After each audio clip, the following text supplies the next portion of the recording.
बच्चों good morning.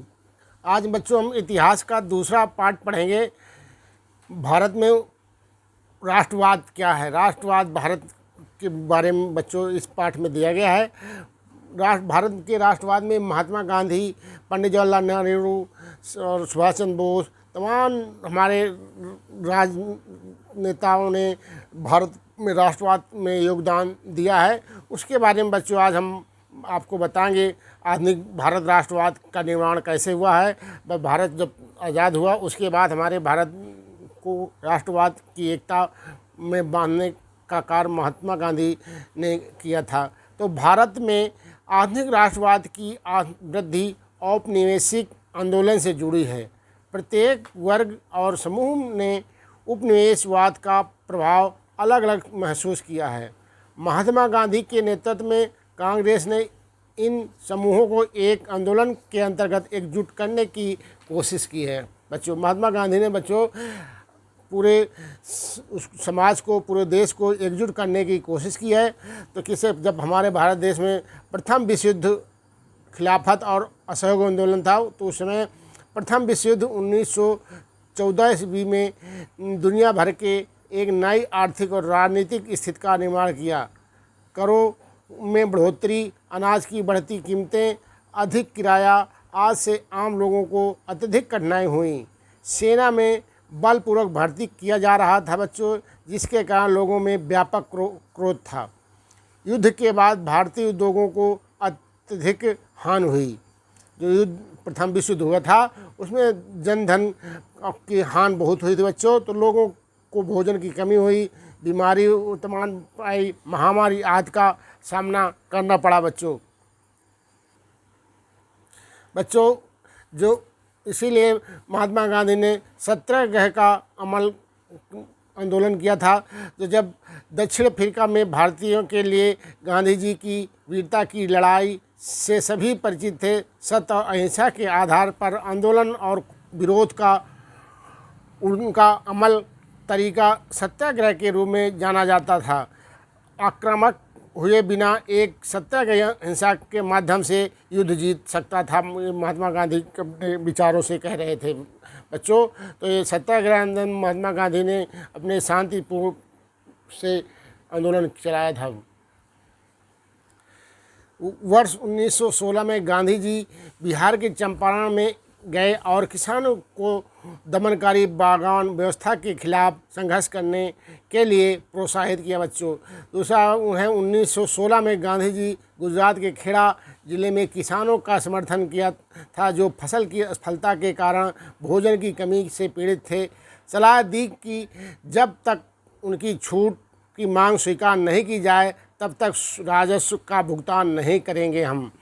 1918 में गांधी जी ने सूती कपड़ा कारखानों के श्रमिकों के बीच सत्याग्रह आंदोलन में अहमदाबाद गए थे बच्चों।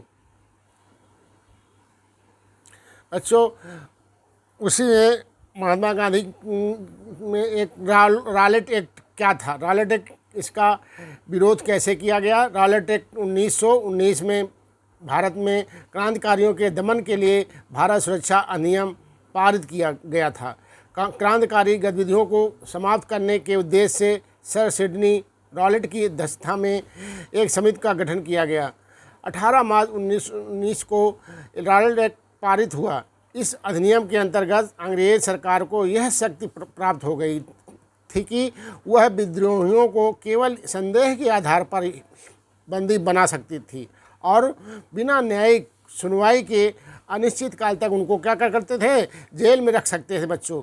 तो उसी में मोतीलाल नेहरू ने कहा था इस कानून ना अपील, ना वकील, ना दलील कह करके रॉलेट एक्ट का ये जो था उसका विरोध किया था बच्चों। तो बच्चों रॉलेट एक्ट का विरोध क्या है। रॉलेट एक्ट के विरोध में बहुत सारे अपने भारत देश के जो नेता थे उसका विरोध किया था, क्योंकि ये अपना अंग्रेजी शाही शासक कानून का विरोध किया जा रहा था।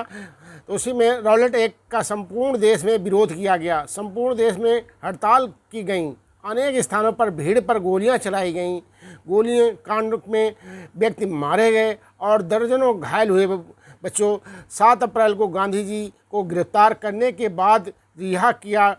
विरोध में विभिन्न शहरों में रैली जुलूसों का आयोजन किया गया। रेलवे वर्कशॉप में कामगार हड़ताल पर चले गए, दुकानें बंद की गईं। रेलवे टेलीग्राफ जैसे संचार सुविधाओं के भंग हो जाने की आशंका से भयभीत अंग्रेज़ों ने राष्ट्रवादियों का दमन करना प्रारंभ कर दिया। बच्चों 10 अप्रैल को पुलिस ने अमृतसर में एक शांतिपूर्ण जुलूस पर गोली चला दी। इसके बाद लोग बैंकों, डाकखानों और रेलवे स्टेशनों पर हमले करने लगे। इसे मार्शल लॉ लागू कर दिया गया और जनरल डायर ने कमान संभाली थी। बच्चों रॉलेट एक्ट के बाद बच्चों महात्मा गांधी और हमारे भारत के जो नेता हैं उन्हें उसके विरोध में जलियांवाला बाग में एक शांति सभा कर रहे थे।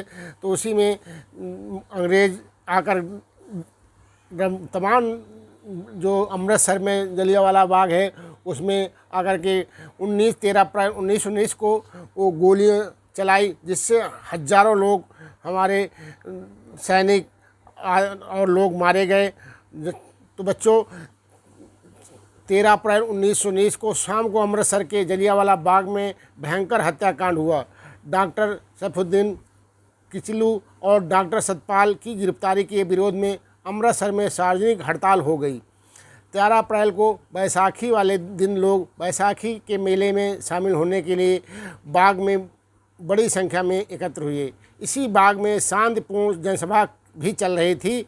अचानक जनरल डायर ने सेना की एक टुकड़ी के साथ पहुंचा। उसने बाग के मुख्य द्वार पर में तोपों से दरवाजे में गोली लगा दिया और गोली चलाने का आदेश दे दिया, और जिससे 20,000 के आसपास की संख्या थी, जिसमें 1,000 लोग मारे गए, जबकि सरकारी आंकड़ों यह संख्या 319 ही बता रहे हैं। तो बच्चों इतने लोग सारे मारे गए थे और ये जलियांवाला बाग हत्याकांड हुआ था। तो उसी समय हमारे रविन्द्रनाथ टैगोर नेता जो थे इस घटना के विरोध में अपनी उनको एक अंग्रेज़ों द्वारा उपाधि दी गई थी, तो उसको नाइटहुड की उपाधि कहते हैं, तो नाइटहुड की उपाधि वापस लौटा दिया था। बच्चों